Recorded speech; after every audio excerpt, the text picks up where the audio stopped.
Request है, excuse me, आप लोग जो आगे बैठे हुए हैं, स्टेज पे ना लाइट बहुत ज्यादा है, जिसकी वजह से मुझे पीछे तक दिख नहीं रहा है, तो आप एक बार चेक करके बताएंगे पूरा स्टेडियम खाली पड़ा है क्या?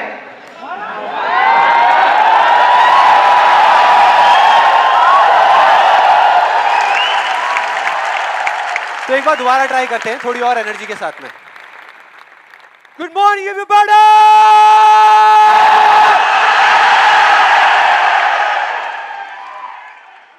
अब कुछ मजा आया। अब लग रहा है कि इस सेशन का नाम अनस्टॉपेबल है।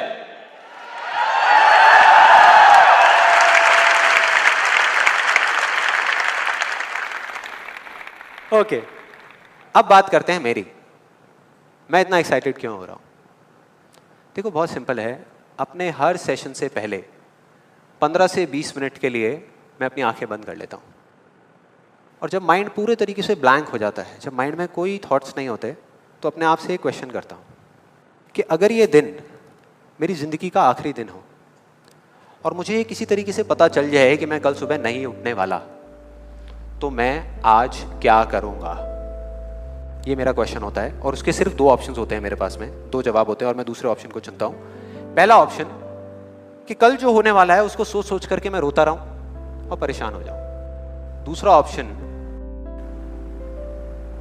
कि जो मेरे पास कुछ घंटे बचे हुए हैं ना, उसमें कुछ ऐसा कर जाऊं, कुछ भी, कि जानने के बावजूद भी कि मैं कल सुबह नहीं उठने वाला, फिर भी आज रात को चैन से सो सकूं, बढ़िया नींद आए।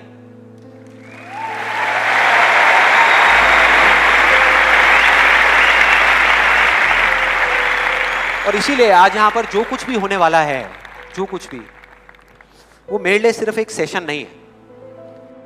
जैसे जैसे सेशन आगे बढ़ेगा आपको समझ आएगा मैं बोल क्या रहा हूं, जैसे जैसे। अब मैं आपको बताता हूं कि इस सेशन की शुरुआत कहां से हुई, कि मुझे इंस्पिरेशन कहां से मिली ये सेशन करने की। आज से 3 महीने पहले मेरे नाम से एक कुरियर आया ऑफिस में, और उस एनवेलप पे लिखा हुआ था the first life changing seminar of Sandeep Maheshwari. तो जब मैंने उसको देखा तो मुझे लगा किसी ने मजाक किया है, क्योंकि मुझे अच्छे तरीके से याद था कि जो मेरा फर्स्ट लाइफ चेंजिंग सेमिनार हुआ था वहाँ पे सिर्फ 20-25 लोग बैठे हुए थे एक छोटे से कमरे में, और किसी के हाथ में कोई कैमरा नहीं था। तो मेरे को लगा कि ऐसे ही किसी ने वो किया है, लेकिन फिर पता नहीं मेरे मन में क्या आया, मैंने उस वीडियो को प्ले कर दिया, और जैसे ही मैंने वो वीडियो देखनी शुरू करी तो मेरे तोते उड़ गए। मैंने कहा यार, मतलब था मैं ही स्क्रीन के ऊपर, लेकिन लग मुझे ऐसा रहा था जैसे मैं किसी और को देख रहा हूँ। और देखता रहा। जैसे ही वो वीडियो खत्म हुई, उसी टाइम मैंने ये ठान लिया, मैंने ये डिसाइड कर लिया कि अब चाहे कुछ भी हो जाए, अपनी लाइफ के इतने बड़े फेलियर को मैं अपने तक नहीं रखने वाला, इसको शेयर करूंगा पूरी दुनिया के साथ। और आप में से कुछ लोगों को याद भी होगा, मैं अपने इस एक्सपीरियंस के बारे में पहले भी आपको बता चुका हूं कि जब मैं पुणे के एक MBA कॉलेज में गया था और वहां जाकर के ब्लैंक हो गया था। याद है? कितने लोगों को याद है? याद है।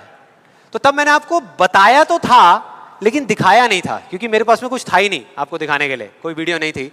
तो आज मैं आपको दिखाने वाला हूं कि एग्जैक्टली तब क्या हुआ था।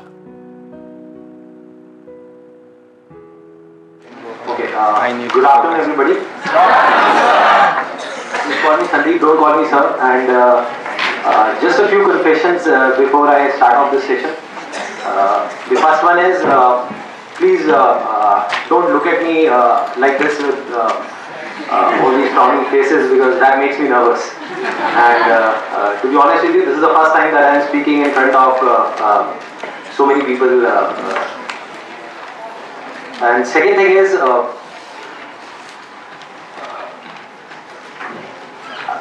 I'll be not talking about the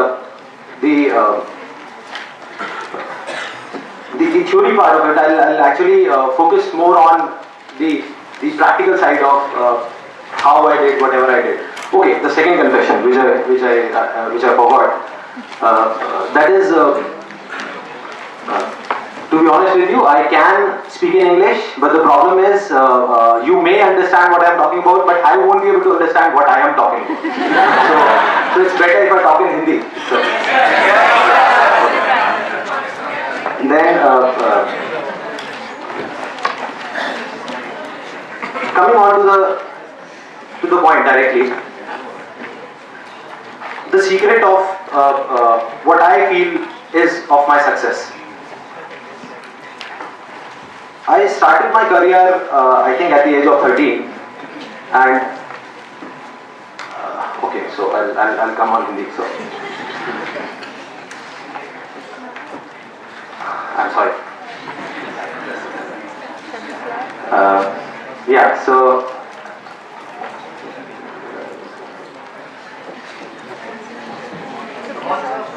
yeah, I'll do it. Images बाजार start कर सकता हूँ तो ये भी कर सकता हूँ. So I think it's not that big a deal.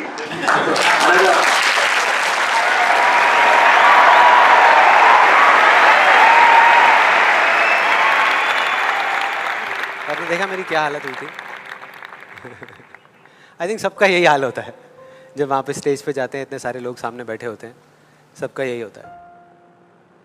तो जब मैंने ये वीडियो देखी तो मेरे दिमाग में सिर्फ एक ही चीज़ चल रही थी, सिर्फ एक, कि ऐसा क्यों हुआ कि मैं अपना इतना बड़ा मजाक उड़वाने के बाद भी बाज नहीं आया, और क्या वजह है कि मैं वहां से यहां तक आ गया. लेकिन मुझे ना इसका एग्जैक्ट जवाब नहीं मिल रहा था. मतलब मुझे समझ नहीं आ रहा था कि इसके पीछे वजह क्या है. और फिर फाइनली एक दिन वो वजह समझ आई. मैंने एक कहानी पढ़ी कहीं पर, और उस कहानी के जब मैं अंदर तक गया तो मेरे को समझ आया कि हाँ, ये वजह है. ये कहानी है दो बच्चों की जो एक गांव में रहते थे. उनमें से एक 6 साल का था और एक 10 साल का. दोनों बहुत अच्छे दोस्त थे, बिल्कुल शोले के जय और वीरू जैसे. दोनों हमेशा साथ साथ रहते, साथ साथ खेलते, साथ साथ खाते पीते, साथ साथ नहाते धोते. नहीं, धोते नहीं, ये थोड़ा ज्यादा हो गया. तो एक दिन वो दोनों गांव से थोड़ा दूर निकल गए, और खेलते खेलते उनमें से जो बड़ा बच्चा था 10 साल वाला, वो एक कुएं में गिर गया और जोर जोर से चीखने चिल्लाने लग गया, क्योंकि उसको तैरना नहीं आता था. अब जो दूसरा बच्चा था, छोटा सा 6 साल का, उसने अपने आसपास में देखा और उसको कोई नजर नहीं आया, उसको कोई नहीं दिखा जिसको कि वो बुला सके हेल्प के लिए. और फिर उसकी नजर पड़ी एक बाल्टी पे जिस पे एक रस्सी बंधी हुई थी. उसने एक सेकंड भी वेस्ट नहीं किया, उस बाल्टी को उठा करके कुएं में फेंक दिया और अपने दोस्त को बोला कि पकड़ ले इसको. उसके दोस्त ने पकड़ा और वो अपनी पूरी ताकत लगा करके पागलों की तरह उसको खींचने लगा. खींचता रहा, अपनी पूरी जान लगा दी उसने. छोटे से बच्चे ने, 6 साल के और 10 साल के बच्चे ने उस बाल्टी को पकड़ा हुआ था. खींचता रहा और तब तक नहीं रुका जब तक उसने अपने दोस्त को बचा नहीं लिया, जब तक वो बाहर नहीं आ गया. अब यहां तक तो ठीक था, यहां तक तो ये कहानी समझ आती है.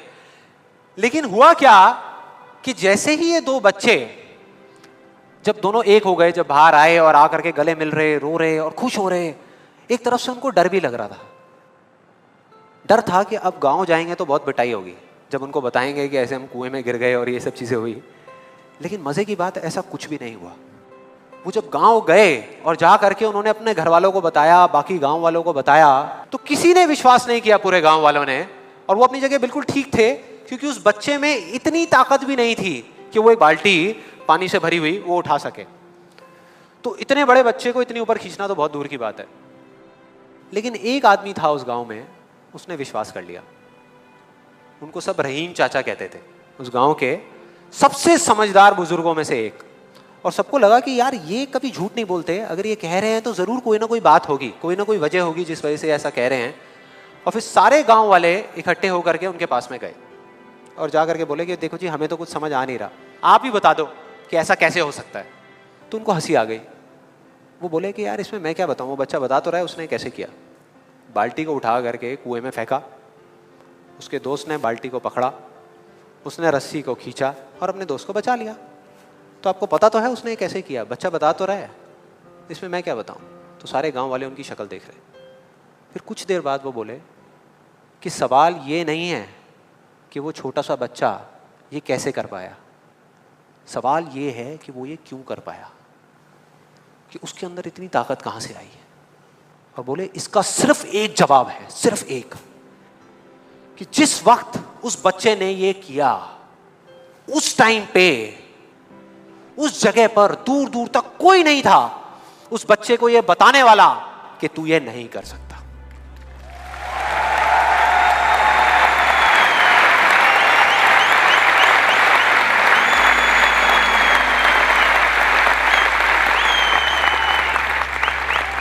बोले कोई कोई नहीं था, कोई नहीं, यहां तक कि वो खुद भी नहीं, वो खुद भी नहीं।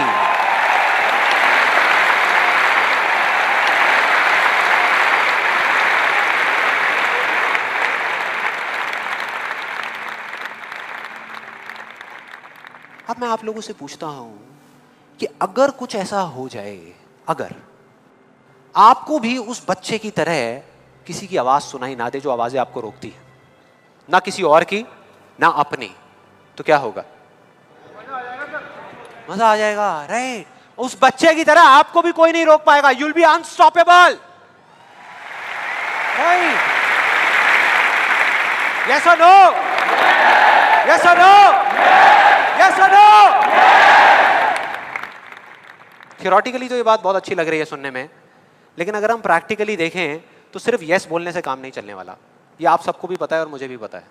ये जो अनस्टॉपेबल बनने वाला काम है, उसके लिए क्या करना पड़ेगा? 2 दीवारें तोड़नी पड़ेगी। 2 दीवारें, पहली बनी है दूसरों की आवाज की, कि आपके ऊपर दूसरों की आवाजों का असर होना बंद हो जाए, और दूसरी आपकी खुद की आवाज। ये ज्यादा बड़ी दीवार है।